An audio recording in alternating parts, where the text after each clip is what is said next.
తెలంగాణ రాజకీయాల్లో మరొక కీలక పరిణామం చోటు చేసుకుంది. మాజీ మంత్రి బీఆర్ఎస్ వర్కింగ్ ప్రెసిడెంట్ కేటీఆర్ కు మహిళా కమిషన్ నోటీసులు జారీ చేసింది.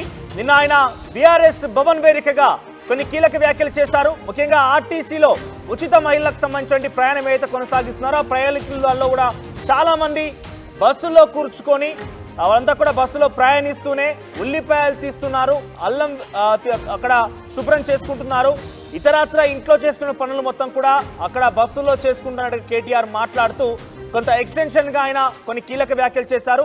అయితే మహిళా కమిషన్ ఈ విషయంలో సీరియస్ గా రియాక్ట్ అయింది. మహిళా కమిషన్ నోటీసులు జారీ చేసింది. ఆగస్టు 24న కమిషన్ ముందు హాజరు కావాలని ఆదేశించింది.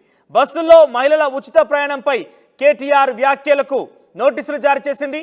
ఈ నెల ఇప్పటికే విచారం వ్యక్తం చేశారు కేటీఆర్ ఆయన ట్విట్టర్ ద్వారా. దాంతో పాటుగా మరొక ప్రెస్ మీట్లో కూడా మహిళలకు నేను కొంత ఆలాపనగా ఆ రకంగా మాట్లాడాను,